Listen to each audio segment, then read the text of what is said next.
되셨나요? 네. 지적 공부 보겠습니다. 지적 공부 두 문제 정도가 출제되는 아주 중요한 부분이죠. 두 문제 정도가 출제가 돼요. 지적 공부에서 예전에 다 했던 것들인데 여기 한 필지 토지가 존재합니다. 이 토지에 관한 정보가 수집이 될 텐데 정보를 수집하는 방법은 두 가지 방법이 있습니다. 조사라는 방법과 측량이라는 방법을 사용해서 정보를 수집합니다.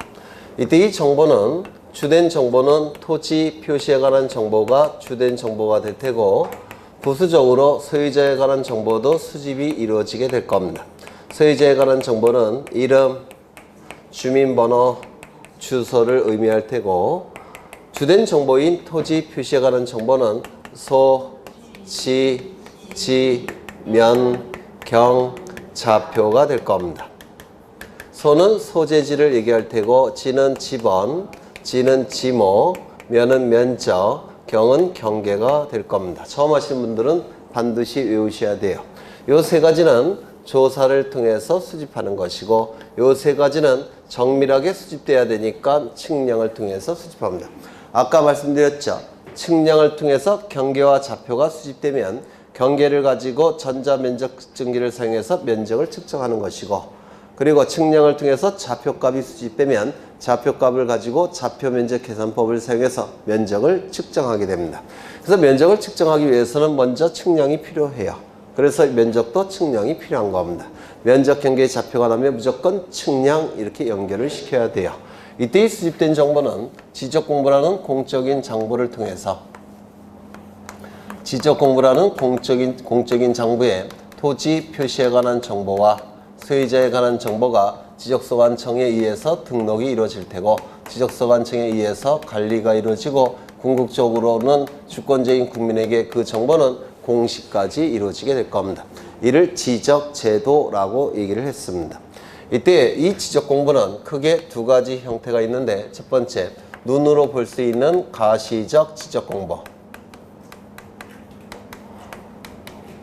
요 가는 가능하다라는 뜻이고 시는 눈으로 본다라는 뜻이에요. 눈으로 볼 수 있는 지적 공부를 가시적 지적 공부라고 부르는데 이는 종이 형태로 만들어진 지적 공부를 얘기합니다. 종이 형태로 만들어진 지적 공부를 가시적 지적 공부라고 불러요. 이 가시적 지적 공부를 정보 처리 시스템을 통하여 기록하고 저장된 형태의 지적 공부가 있는데 정보 처리 시스템이라는 문구가 있으니까 이건 컴퓨터 파일 형태예요. 컴퓨터 파일 형태는 눈으로 볼 수가 없습니다. 불가시적 지적 공부라고 불러요. 컴퓨터 파일 형태. 이 컴퓨터 파일 형태는 모니터에 띄워야지만 눈으로 볼 수 있죠. 모니터에 띄우기 전에 저장 매체 하드디스크에 저장된 상태에서는 눈으로 볼 수가 없어요. 그래서 이를 불가시적 지적 공부라고 부르는데 이건 학자들이 쓰는 용어고 우리 공간정보법에는 이 용어가 없어요. 공간정보법에는 정보 처리 시스템을 통하여 기록, 저장된 형태의 지적 공부 이렇게 규정되어 있습니다. 요게 불가시적 지적 공부가 이 가시적 지적 공부는 세 가지 형태가 존재합니다. 첫 번째, 대장 형태. 두 번째, 도면 형태. 세 번째, 경계점 좌표 등록부 형태. 이렇게 세 가지 형태의 가시적 지적 공부가 존재합니다. 먼저 대장 형태라는 것은 이 대자가 국가기관이라는 뜻을 가지고 있습니다. 국가기관. 청와대, 푸른 지붕으로 만들어진 국가기관이라는 뜻이에요. 어사대, 옛날에 조선시대에 감사원 역할을 하는 국가기관이 있었습니다. 조선시대에. 그게 바로 어사대라는 국가기관이에요.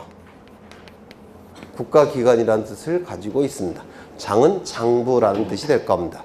그리고 이를 국가기관이 만든 장부라고 얘기하는데 이 대장 형태는 문자 형태로 만들어진 장부를 얘기해요. 대장 형태를.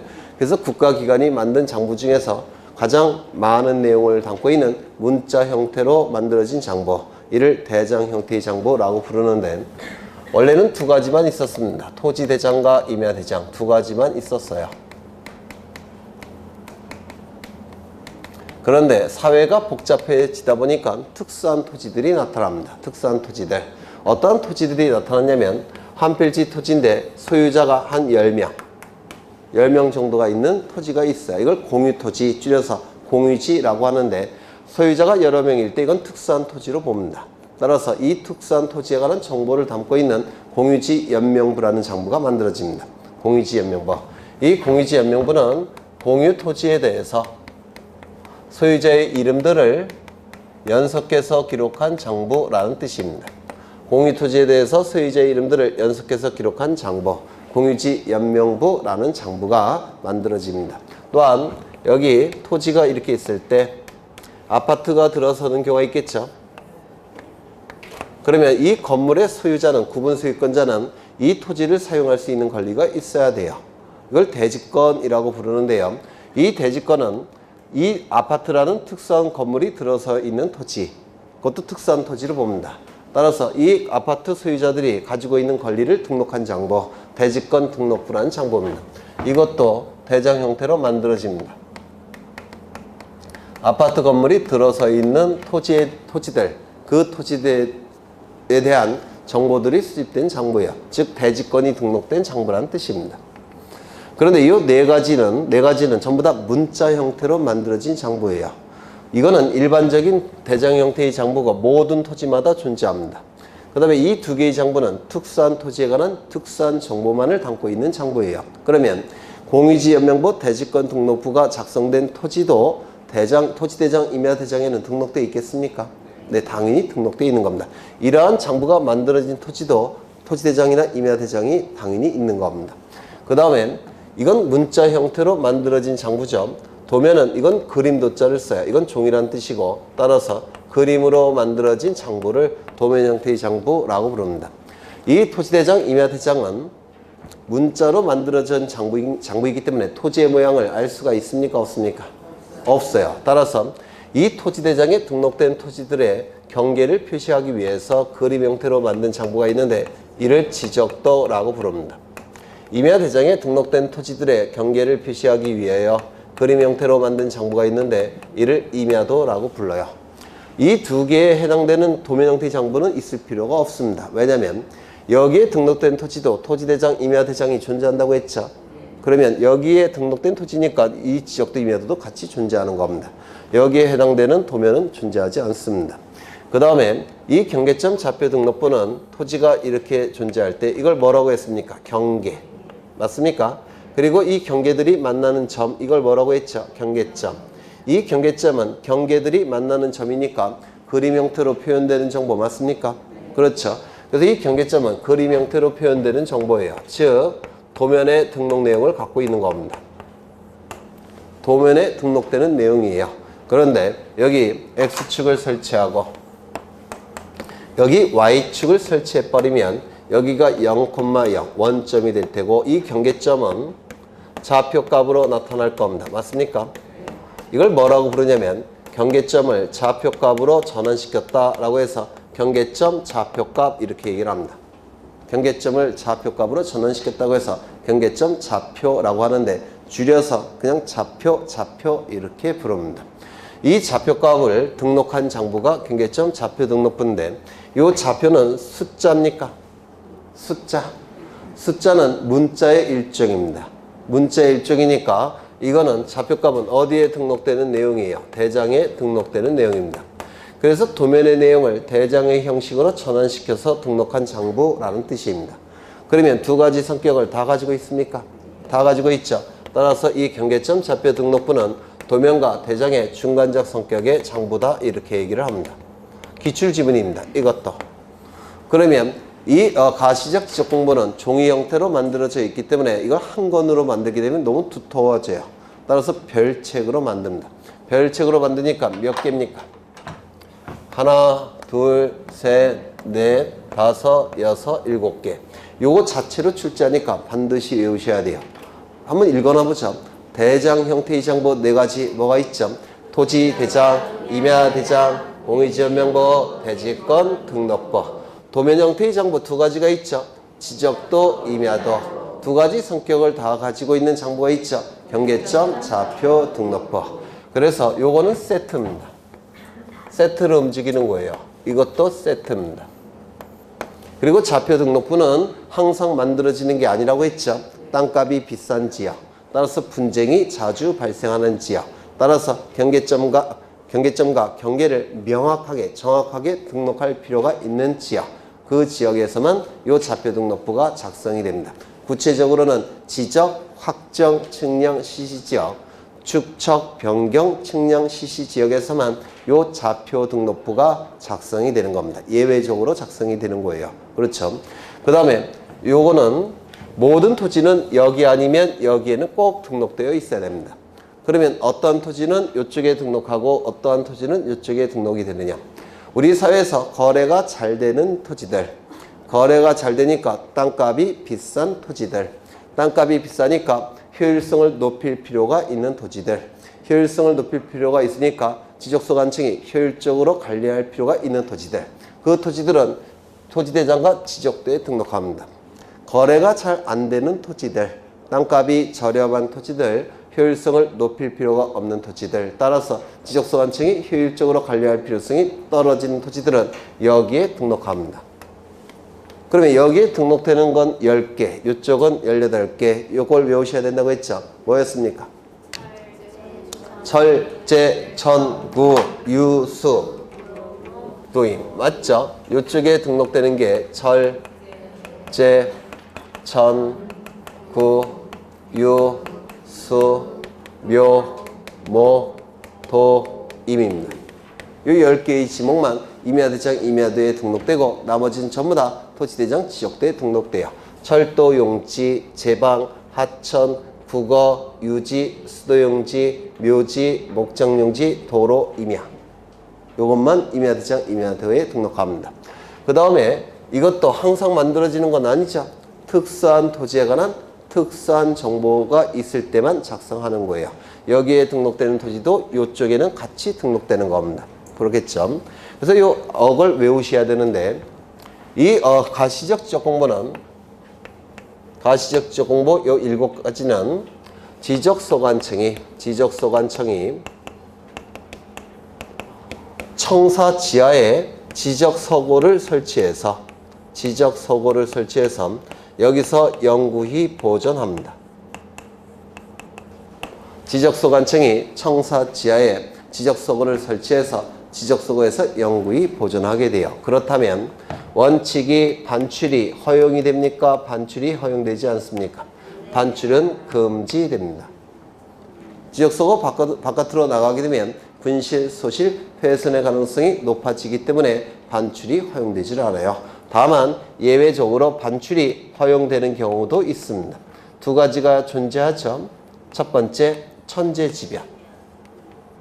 천재지변이 발발하면 더욱 안전한 장소로 옮겨야 될 겁니다. 두 번째, 시도지사나 대도시시장의 승인이 있을 때 이때는 예외적으로 반출이 허용이 됩니다. 그 다음에 불가시적 지적공부는 여기에 시도지사 또는 시장, 군수, 구청장이 지적정보 관리 체계라는 것을 만들어서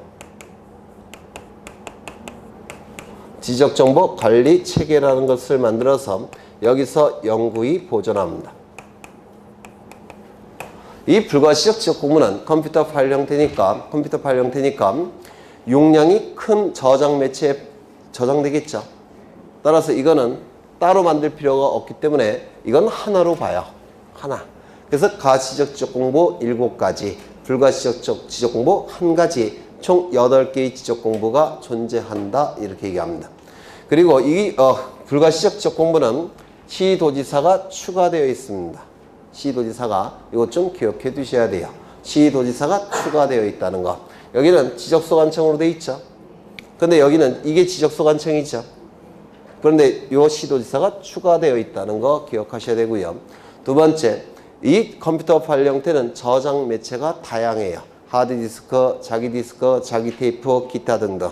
저장 매체가 다양하기 때문에 지적정보 관리 체계라고 표현하는 겁니다. 이거는 컴퓨터 파일 형태니까 서고에서 보존할 수는 없겠죠. 그래서 지적정보 관리 체계에서 연구 보존한다 이렇게 얘기를 합니다.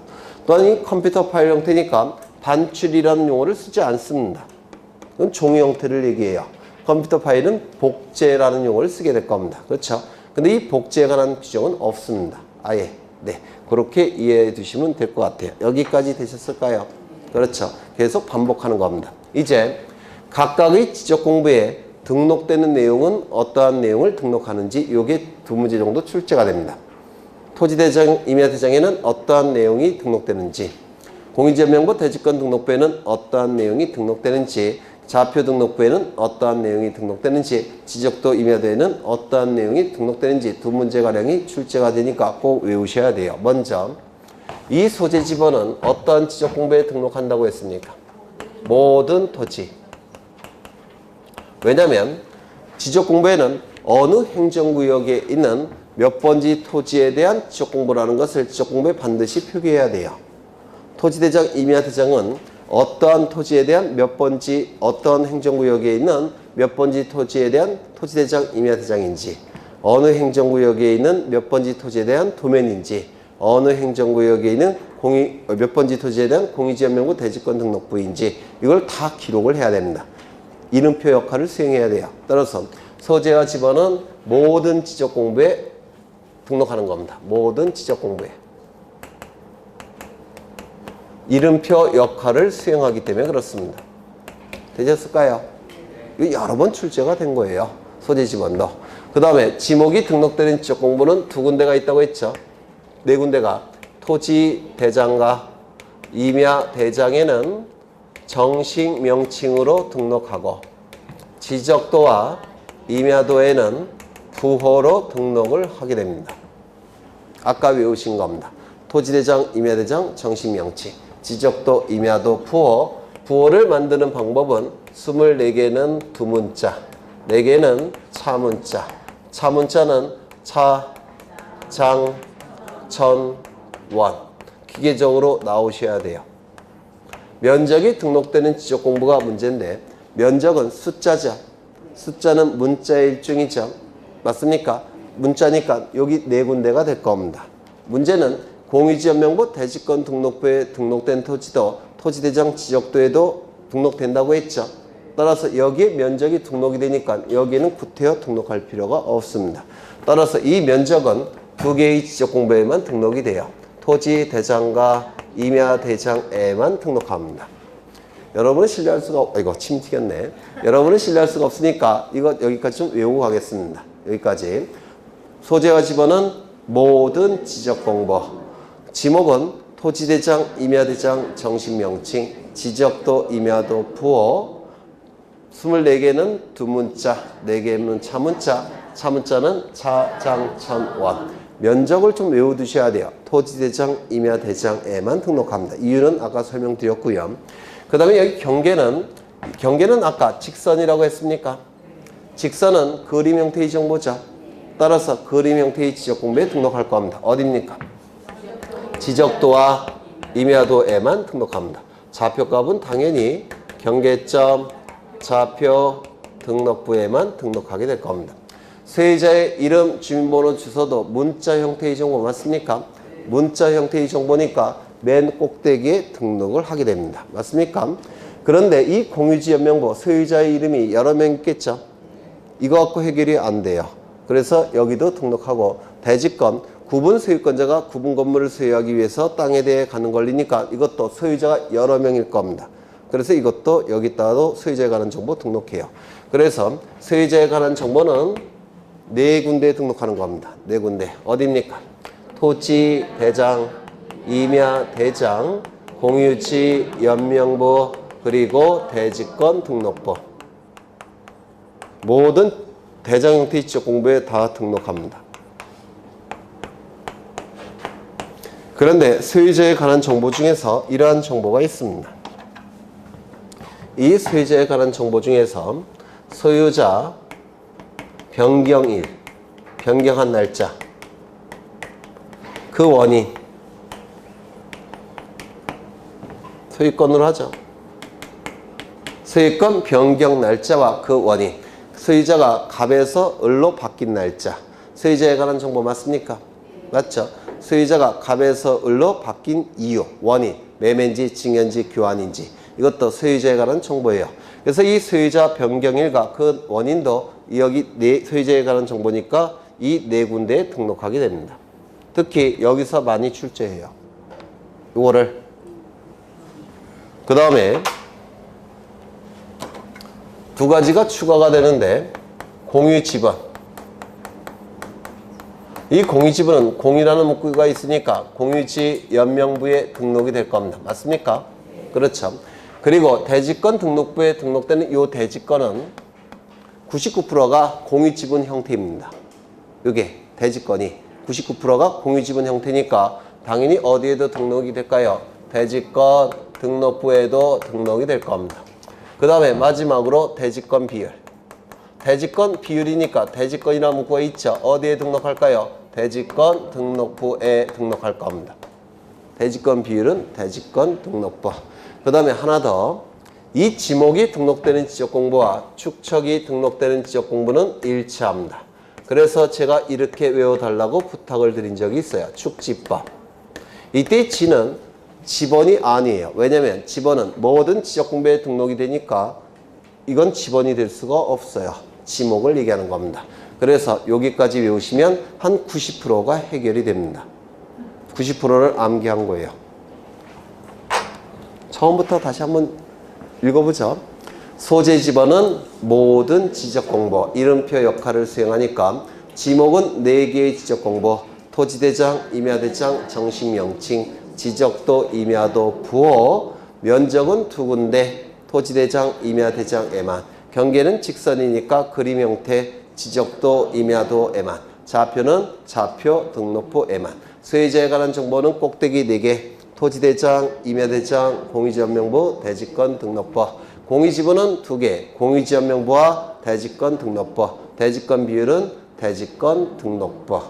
이렇게 외우시면 90% 정도가 해결이 된 겁니다. 되셨을까요? 네. 책을 좀 보겠습니다. 이거 제가 만든 건데 요즘은 다른 선생님도 쓰시더라고요. 허락 안 받고. 받을 수가 없죠. 돌고 도는 거니까. 네, 20년 전에 제가 만든 건데 책을 좀 보겠습니다. 51번. 51쪽 거기 셋째 줄에 물적 편성주의 있습니까? 밑줄 치십니다. 51쪽 의에서 셋째 줄에 물적 편성주의 있습니까? 있죠. 네, 밑줄 치십니다. 나중에 등기법 할 때 설명을 드릴 겁니다. 등록사항 나와 있죠? 네, 이거 안 외우실 거면 여기 있는 등록사항이라도 외우셔야 돼요. 거기 있는 거 쭉. 네. 거기 보시면 고유번호라는 게 있습니까? 고유번호. 고유번호를 좀 보겠습니다. 토지마다 고유한 번호가 부여되어 있습니다. 필지별로 토지마다 고유한 번호가 부여되어 있는데요. 이 고유번호는 첫 번째 19자리 숫자로 구성이 되어 있습니다. 19자리 숫자로. 고유번호는 19자리 숫자를 구성하고 있는 내용이 뭐냐면 19자리가 나와야 될 겁니다. 3, 4, 5, 6, 7, 8, 9, 10. 잠시 쉬었다가 하나, 둘, 셋, 넷, 다섯. 잠시 쉬었다가 하나, 둘, 셋, 넷. 이렇게 19자리로 구성이 되어 있습니다. 고유번호라는 게. 이때 맨 앞에 두 자리는 시도의 코드 번호입니다. 여기서 시는 특별시, 강역시를 얘기해요. 그래서 대한민국에 있는 모든 특별시, 강역시, 도별로 고유한 번호가 부여되어 있는데 그게 바로 코드 번호라고 불러요. 그래서 이 두 자리 갖고 그 토지가 어느 특별시, 강역시, 도에 존재하는 토지인지를 알 수가 있습니다. 그 다음에 여기 세 자리는 시군구의 코드 번호입니다.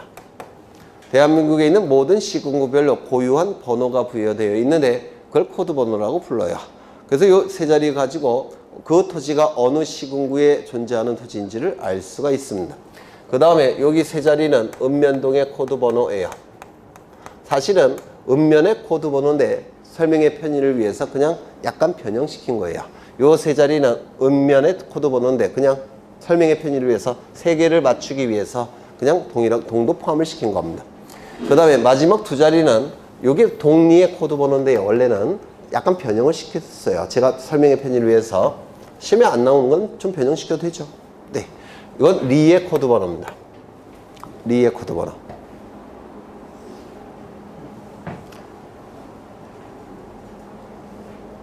되셨을까요? 그러면 이 맨 앞에 10자리를 가지고 그 토지가 어느 행정구역에 있는지를 동리 단위까지 알 수가 있습니다. 이거 이해가 되실까요? 그렇죠. 결국은 앞에 10자리 갖고 무엇을 알 수가 있냐면 그 토지의 소재지를 알 수 있다는 겁니다. 행정구역을. 그 다음에 시험과 관련해서 제일 중요한 게 요 11번째 자리입니다. 여기에는 1 아니면 2 아니면 3이 나오는데요. 물론 9가 나올 때도 있지만 9는 우리 시험에 안 나오니까 요 세 가지만 기억하십니다. 여기 1이라는 숫자가 들어가게 되면 이 토지는 토지 대장에 등록된 토지란 뜻이에요. 1이라는 숫자가 나오면. 그 다음에 여기 2라는 숫자가 들어가게 되면 이 토지는 임야 대장에 등록된 토지란 뜻입니다. 3이 제일 중요한데 3이라는 숫자가 나오게 되면 이 토지는 경계점, 좌표, 등록부가 작성, 비치된 토지란 뜻이에요. 그런데 토지대장과 세트를 이루는 도면이 있죠. 뭡니까? 지적도. 따라서 여기 1이라는 숫자가 나오면 토지대장과 지적도에 등록된 토지라는 뜻입니다. 여기 2라는 숫자가 나오면 임야대장과 세트를 이루는 게 뭡니까? 임야도. 따라서 2라는 숫자가 나오게 되면 임야대장과 임야도에 등록된 토지라는 뜻이에요. 그 다음에 3이라는 숫자가 나오면 좌표 등록부에 등록된 토지라는 뜻이죠. 맞습니까? 근데 이 좌표 등록부는 좌표값 위주로만 등록되어 있습니다. 이것만 갖고 다른 정보는 공시하기가 힘들어요. 따라서 다른 정보도 공시해야 되니까 좌표 등록부 작성된 지역에서는 토지 대장과 지적도를 같이 작성해서 비치합니다. 조심하셔야 될 것은 좌표 등록부는 땅값이 비싸서 분쟁이 자주 발생하는 지역이라고 했죠. 그렇다면 이때는 임야대장, 임야도가 나옵니까? 안 나옵니까? 안 나와요. 좌표 등록부는 토지대장 지적도와 연결되는 겁니다. 되셨을까요? 그러면 결국은 이 11번째 숫자 갖고는 무엇을 알 수가 있습니까? 그 토지가 어떠한 지적공부에 등록된 토지인지, 즉 지적공부의 종류 알 수가 있습니까? 지적공부의 종류를 알 수가 있습니다. 11번째 숫자 갖고는. 되셨죠? 그 다음에 마지막 8째 자리가 남아있는데 여기 4자리는 본번이에요. 여기 4자리는 부번이 나옵니다. 결국은 이 8째 자리, 마지막 8째 자리는 뭐가 등록되어 있습니까? 지번이. 그래서 마지막 8째 자리는 지번을 알 수가 있습니다. 되셨을까요? 그런데 아무리 눈을 씻고 찾아봐도 지목을 나타내는 코드 번호는 있습니까? 없습니까? 없어요. 이게 시험에 잘 나오죠. 고유 번호 가지고 지목을 알 수 있을까요? 없을까요? 없습니다. 고유 번호 가지고 지목을 알 수는 없습니다. 되셨을까요? 그렇죠. 그 다음에 이 고유 번호는 이렇게 많은 정보를 담고 있기 때문에 원칙적으로 모든 지적 공부에 등록함이 원칙입니다. 이렇게 많은 정보를 담고 있으니까. 맞습니까? 그런데 문제가 있어요. 어떠한 문제가 있냐면 요거는 도면입니다. 지적도나 임야도일 거예요. 이 도면에는 굉장히 많은 토지들이 등록된 상태입니다. 수십 필지가 등록되어 있어요. 이 도면에는 이런 식으로. 그런데 여기에 각 필지마다 지번과 지목이 등록된다고 했죠. 그래서 모든 토지마다 지번과 지목이 등록돼요. 근데 이 지번도 정식 명칭을 쓰면 지저분해지니까 부호로 만들어서 등록한다고 했죠. 모든 토지별로 지번과 지목이 등록이 되는데 지목은 부호로 등록합니다. 문제는 이 19째 자리가 되는 고유 번호를 여기다 토지마다 등록할 여백이 있을까요? 없을까요? 없어요. 지목도 정식 명칭으로 등록하면 지저분해지니까 부호로 만들어서 등록했는데 이 필지별로 19째 자리나 되는 숫자를 등록할 공간이 남아있지를 않아요. 맞습니까? 만약에 등록한다면 정말 깨알 만한 글씨로 등록해야 되겠죠.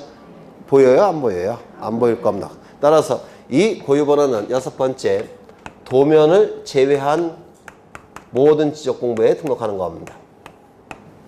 도면에는 등록할 수가 없다는 겁니다. 이거 이해가 되실까요? 네, 이게 고유번호와 관련해서 출제되는 내용들입니다. 여러 번 할 거니까 지금 못 외우셔도 괜찮아요. 그러면 책을 좀 보겠습니다. 어디를 보시냐면 52쪽을 보십니다. 52쪽. 52쪽을 보시는데 52쪽을 보시면 디귿 보이십니까? 토지 이동 사유 밑줄 치십니다.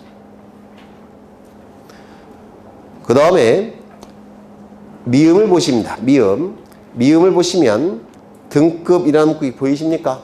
등급 밑줄 치십니다. 그 다음에 비읍을 보시면 개별 공시지가 보입니까? 개별 공시지가 밑줄 치십니다. 그리고 왼쪽 여백에다가 그걸 다 써 넣으셔요. 토지 이동 사유. 그래야지 눈에 확 띌 겁니다. 그 다음에 두 번째 등급, 세 번째 개별 공시지가. 이렇게 써 넣으십니다. 지금 저기 노란색 갖고는 90%밖에 해결이 안 돼요. 근데 100%가 해결돼야 되겠죠.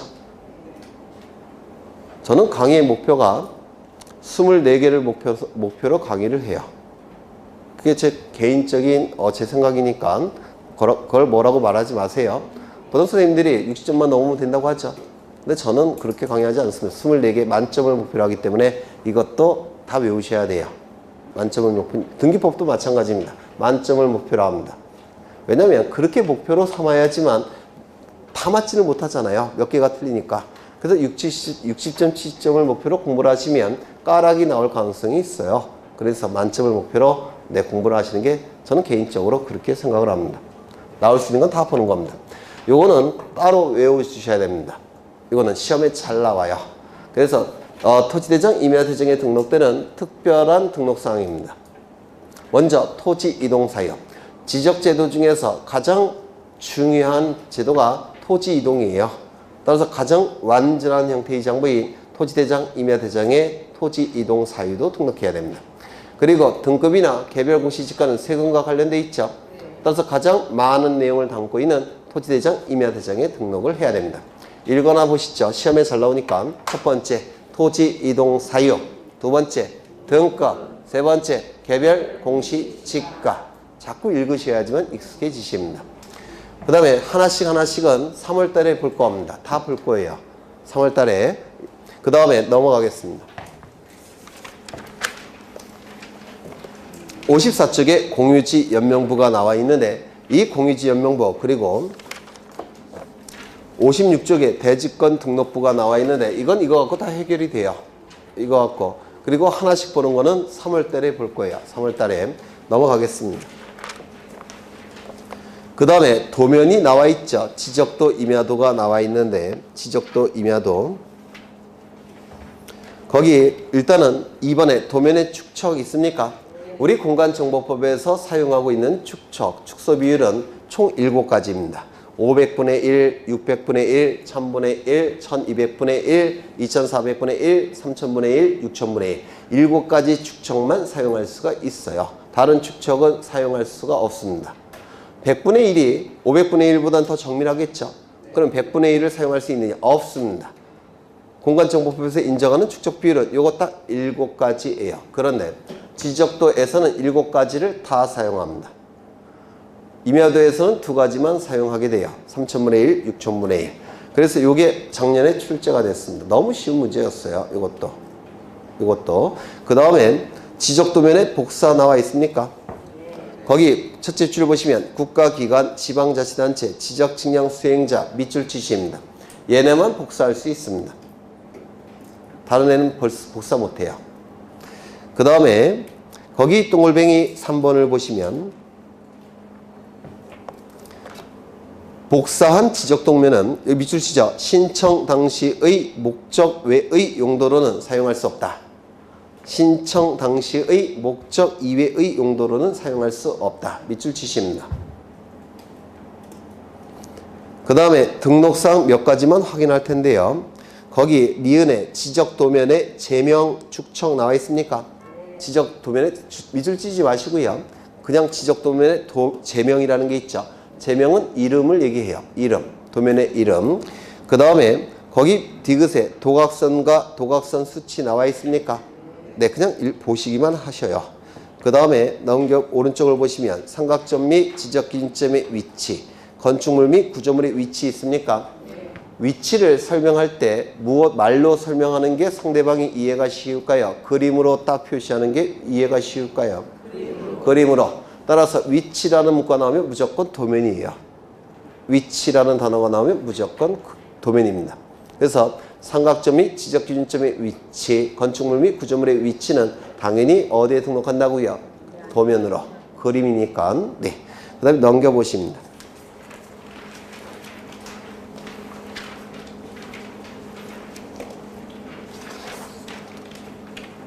어디를 보시냐면 62쪽을 보십니다. 62쪽에 도면이 나와 있죠.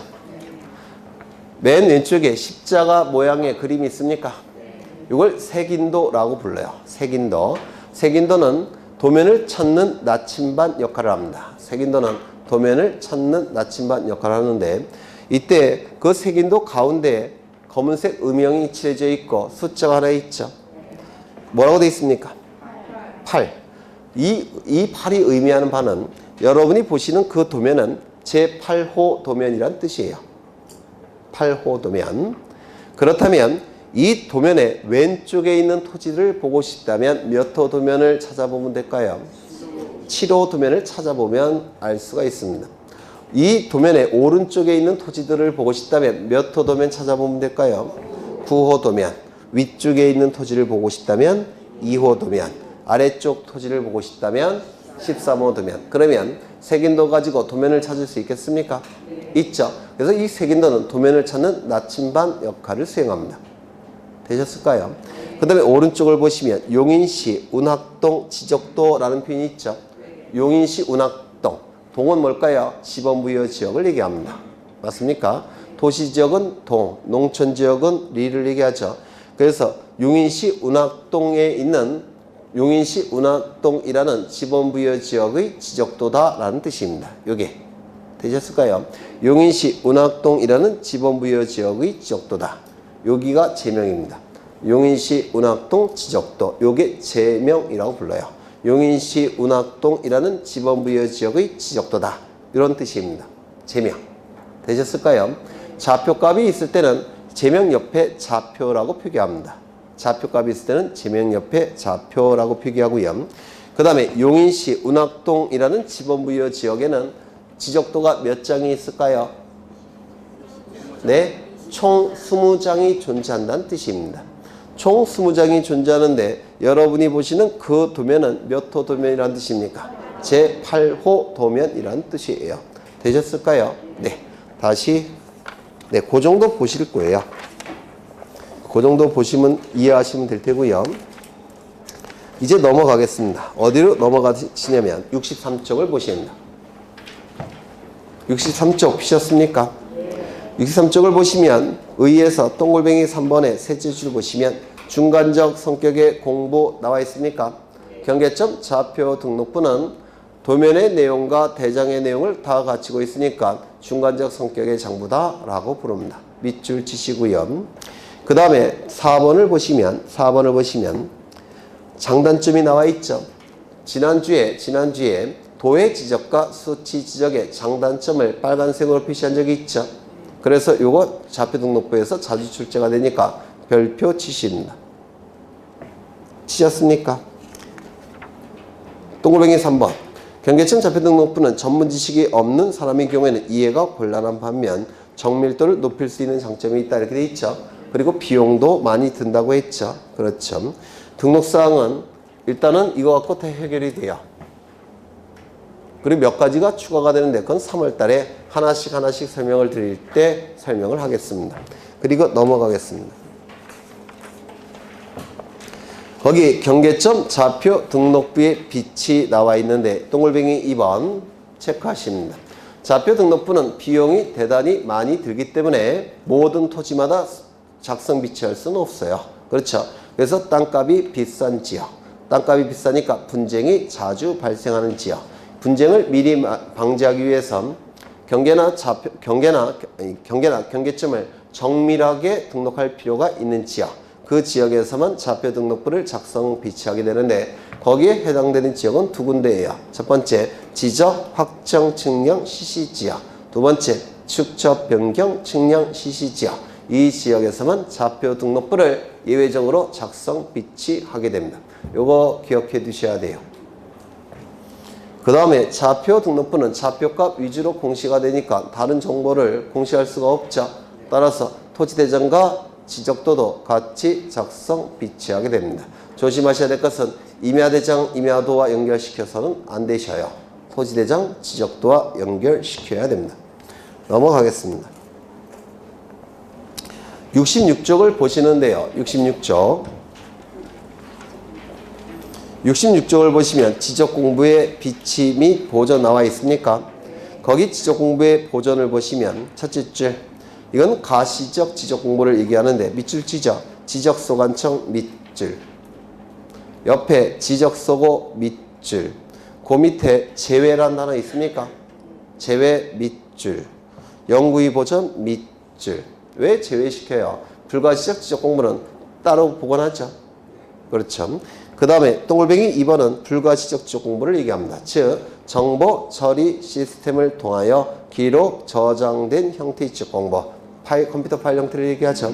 이거는 누가 추가되어 있습니까? 시도지사가 추가되어 있죠. 그렇죠. 시도지사 지적소관청 및 시도지사 시장군수구청장 밑줄.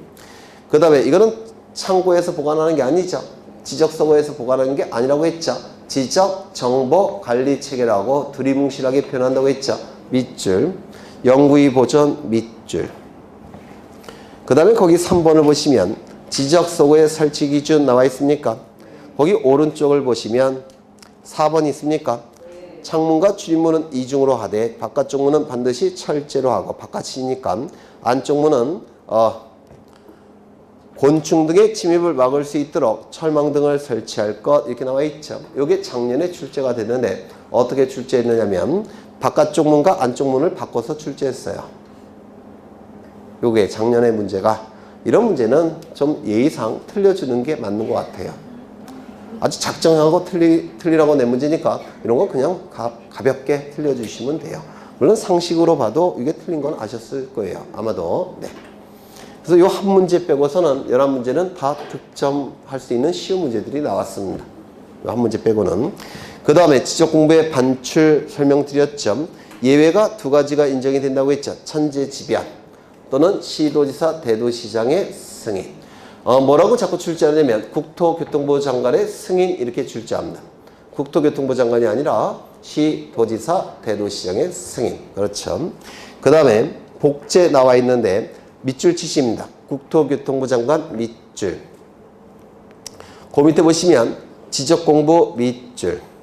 그 다음에 복제 밑줄. 지적공부는 복제하여 관리하는 시스템을 구축하는 주체가 국토교통부 장관이에요. 그런데 나중에 보시겠지만 부동산 종합공부도 복제하여 관리하는 시스템을 구축해야 되는데 이때는 지적소관청이 주체가 됩니다. 복제하여 관리하는 시스템을 구축해야 된다 이렇게 돼 있죠. 누가? 국토교통부 장관이. 그런데 종합공부는 누가 해야 된다고요? 지적소관청이. 이게 구별돼서 출제가 됩니다.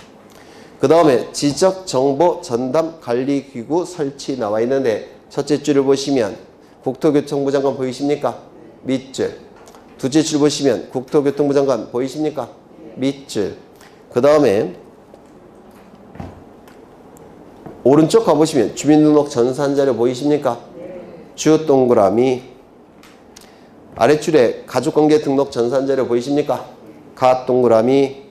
부동산 등기 전산자료 보이십니까? 부 동그라미. 공시지가 전산자료에 공 동그라미. 그 다음에 아래쪽에 요청 보이십니까? 요청 밑줄. 그리고 아래쪽 여백에다가 이렇게 써 넣으세요. 국토교통부 장관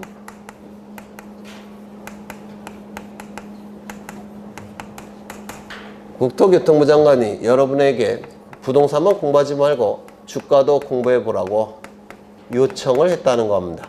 장관이 해줬으니까 받아들여야 되겠죠. 이렇게 써넣으십니다. 국토교통부 장관 주가 공부 요청. 자주 출제가 됩니다. 국토교통부 장관 주가 공부 요청. 이렇게 외워두십니다. 쓰셨어요? 네. 넘어가겠습니다. 지적공부의 공개 제도가 나오는데요.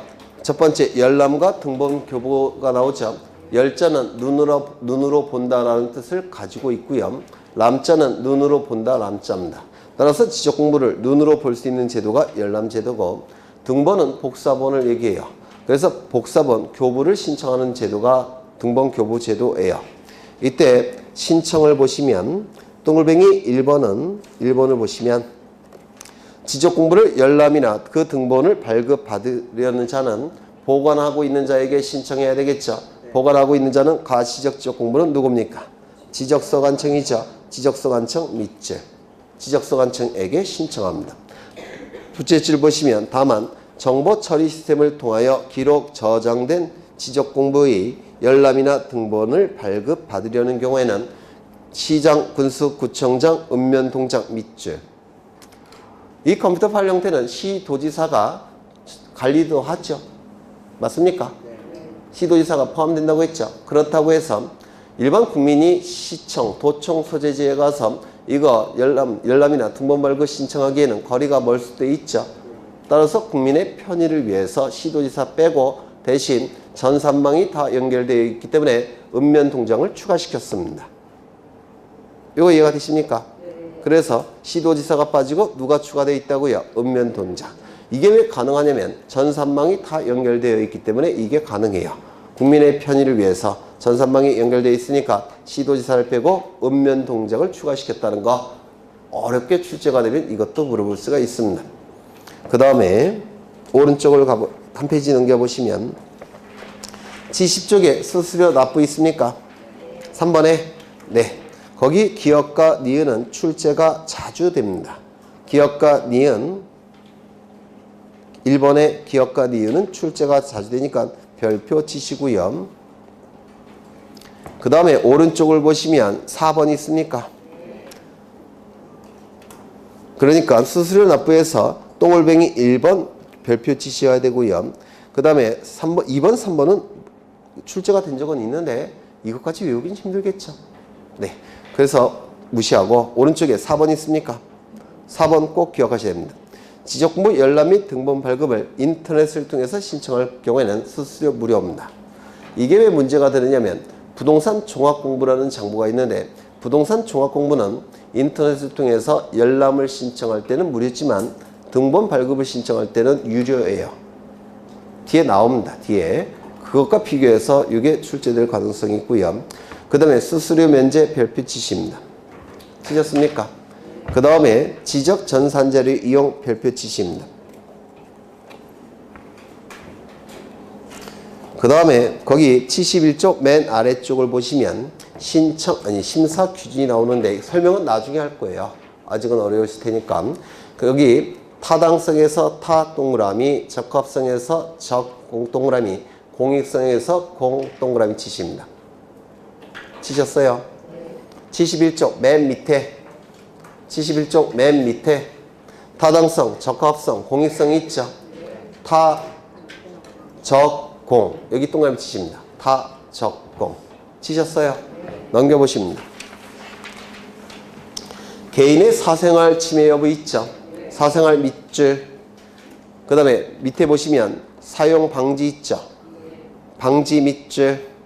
안전관리 대책 있습니까? 대책 밑줄. 그리고 그 위에 여백에다가 이런 단어를 써 넣으세요. 타적공 사생활 방지 대책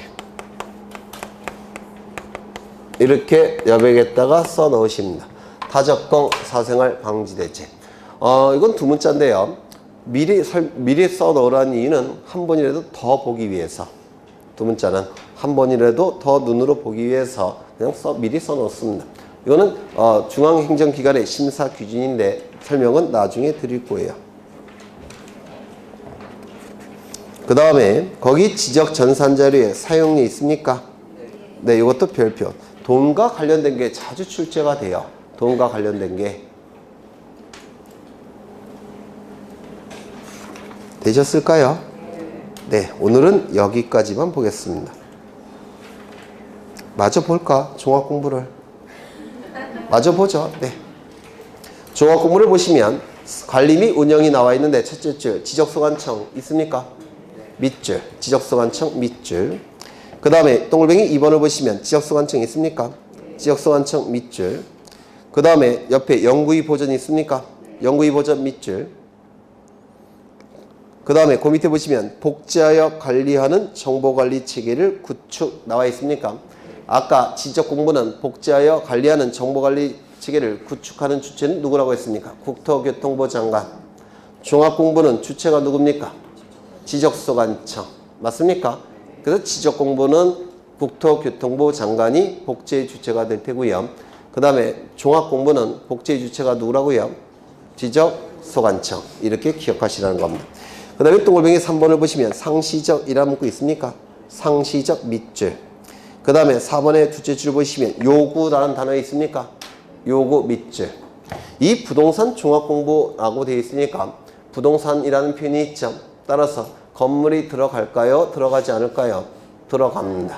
부동산이라는 표현이 있으니까. 두 번째, 종합이라는 단어가 보이죠? 종합이라는 단어가 있으니까 토지의 표시와 소유자뿐만 아니라 다른 정보도 들어가겠죠. 종합적인 정보가 담겨져 있을 겁니다. 공부는 공적인 장부예요. 그래서 이 부동산 종합공부는 토지, 건물에 관한 종합적인 정보를 담고 있는 공적인 장부입니다. 지적공부일까요? 아닐까요? 아니죠. 따라서 우리 지적제도에서 굉장히 특이한 장부입니다. 특이한 장부라서 시험에 자주 출제가 이루어지게 돼요. 그 밑줄 친 거 위주로 기억을 하시면 될 테고요. 그 다음에 두 번째, 부동산 종합공부의 등록사항이 나오는데 이게 제일 중요해요. 종합공부의 등록사항. 첫 번째를 보시면 토지의 표시와 소유자 나와 있습니까? 토지의 표시와 소유자 우리가 아주 자주 봤죠. 지적공부의 등록사항이 될 겁니다. 두 번째, 건축물의 표시와 소유자. 이는 건축물 대장의 등록사항입니다. 건축물의 표시와 소유자, 건축물 대장의 등록사항이고요. 토지 이용 및 규제에 관한 사항 나와 있죠. 이 토지 이용, 토지를 어떻게 이용할지 그리고 어떻게 규제하는지는 토지 이용 계획 확인서의 등록사항인데요. 여러분이 합격하시고 업에 나가면 토지 이용 계획 확인서는 항상 옆에 끼고 살 겁니다. 공법 시간에서도 어마무시하게 많이 공부할 거예요. 그래서 토지 이용 및 규제에 관한 사항, 토지 이용 계획 확인서의 등록사항이라는 거 기억하셔야 되고요. 그 다음에 중개사들이 가장 관심 있어 하는 부분이 뭡니까? 가격. 부동산 가격에 관한 사항. 마지막으로 부동산 권리에 관한 사항. 부동산 권리에 관한 사항은 등기부의 등기사항입니다. 맞습니까? 등기부의 등기사항. 5가지 제가 힌트를 드릴 테니까 한번 여러분이 얘기를 해보시죠. 첫 번째, 지적공부의 등록사항 뭘까요? 토지의 표시와 소유자. 두 번째, 건축물 대장의 등록사항 뭘까요? 건축물의 표시와 소유자. 세 번째, 토지 이용 계획 확인서의 등록사항은 뭘까요? 토지 이용 및 규제에 관한 사항. 네 번째, 중개사분들이 가장 관심 있어 하는 부분 뭘까요? 가격에 관한 사항. 다섯 번째, 등기부의 등기사항 뭘까요? 부동산 관리에 관한 사항. 자꾸 읽으셔서 익숙해지셔야 돼요. 이런 거 두 문자를 따서 이렇게 간단한 것까지 두 문자 따시면 안 돼요. 다시요. 첫 번째, 지적공부의 등록사항 뭐라고요? 토지 표시와 소유자. 두 번째, 건축물 대장의 등록사항 뭐라고요? 건축물 표시와 소유자. 세 번째, 토지 이용 계획 확인서의 등록사항 뭘까요? 이용 규제에 관한 사항. 그 다음에 중개사들이 가장 관심 있어 하는 부분 뭘까요? 가격에 관한 사항. 마지막으로 등기부의 등기사항 뭘까요? 부동산 관리에 관한 사항. 되셨을까요? 그렇죠. 그 다음에 종합공부의 열람 및 증명서 발급이 나와 있는데 둘째 줄 보시면 지적소관청 읍면동의 장 밑줄 치십니다. 종합공부는 우리 지적제도에 들어온 지 몇 년 안 되는데요. 몇 년 안 되기 때문에 종이로 만들어진 게 아니라 컴퓨터 파일로 처음부터 만들어져 있습니다. 종합공부는 컴퓨터 파일로 만들어져 있어요. 따라서 전산망이 다 연결되어 있고 국민의 편의를 위해서 누구에게도 신청할 수 있게끔 만들어놨습니까? 읍면동장. 그렇죠. 그래서 지적소관청뿐만 아니라 읍면동장에도 신청할 수가 있고요. 그 다음에 그 밑에 2번 기억하셔야 되는데 부동산 종합공부에 열람이라는 단어 있습니까? 열람 동그라미 치십니다. 열람은 인터넷을 통해서 신청할 때는 수수료 무료로 한다. 나와 있죠. 아까 지적공부 다시 한번 가보시죠. 지적공부를 보시는데 71쪽 위에서 넷째 줄을 보시면 여기는 열람, 등본 발급 두 개 다 있죠. 열람 동그라미, 등본 발급 동그라미. 지적공부는 열람도 인터넷을 신청할 때는 무료, 등본 발급도 인터넷을 통해서 신청할 때는 무료입니다. 그런데 종합공부를 다시 가보시면 종합공부는 열람만 인터넷을 통해서 신청할 때는 무료고 등본 발급을 인터넷을 통해서 신청할 때는 1,000원이나 800원을 내야 돼요. 유료입니다. 두 개를 비교하셔야 돼요. 장난칠 수 있으니까. 그렇죠. 그 다음에 종합공부의 등록상 정정. 이건 나중에 보실 건데요. 일단 밑줄만 치죠. 이번에 불일치 등록사항 있습니까? 밑줄.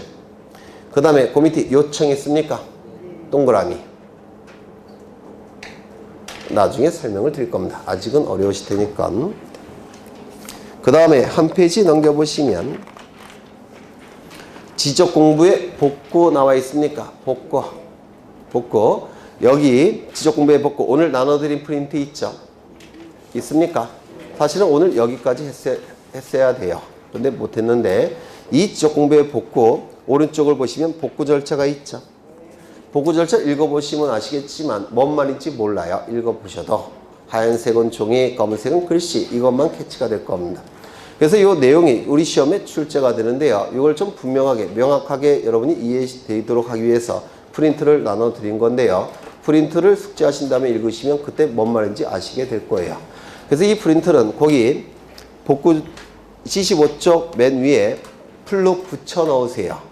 잊어버리실 테니까. 이거 10월달까지 쓸 겁니다. 그리고 이 프린트는 앞으로 안 나갈 거예요. 10월달까지 쓰겠지만 여기 PPT 나중에 설치한다는 거 들으셨죠? PPT로 띄워서 설명을 드릴 거예요. 그러니까 프린터 다시는 안 나갈 테니까 꼭 풀로 붙여서 거기 책에다가 꼭 붙이셔야 돼요. 무슨 말인지 아시겠죠? 네, 이 프린트를 이해하시면 그 밑에 절차가 어렵지 않습니다. 그래서 프린트 꼭 다음 시간에도 갖고 오셔야 돼요. 네. 네? 뭐라고요? 뭐라고요? 잘라서 붙이는 게 아니라 접어서 붙이면 되겠죠. 접어서. 네, 접어서 일부만 이렇게 붙이면 될 거예요. 꼭 잊어버리시더라고요. 네. 책의 성의를 보이는 겁니다. 나는 이렇게 공부했다. 이런 성의. 책에 좀 미안한, 공부를 워낙 안 하시니까 미안한 감이 좀 들죠. 그래서 이런 거라도 붙여놓으면 책의 예의를 갖추는 겁니다. 그래서 오늘은 여기까지 보실 텐데, 미리, 거듭 말씀을 드리지만 처음 공부하시는 분들이 있죠. 처음 공부하시는 분들은 어마무시하게 어려우실 거예요. 특히 등기법 가면 너무너무 어렵습니다. 그래서 처음 공부하시는 분들은 미리 좀 강의를 11, 12월 달 강의를 거기에 해당되는 부분 대충이라도 듣고 오시면 훨씬 수월합니다. 이게 신기하게도. 그래서 11월, 12월 강의를 미리 좀 듣고 오시라고 부탁을 좀 드리겠습니다. 고생하셨고 다음 주에 뵙겠습니다. 수고하셨습니다. 감사합니다.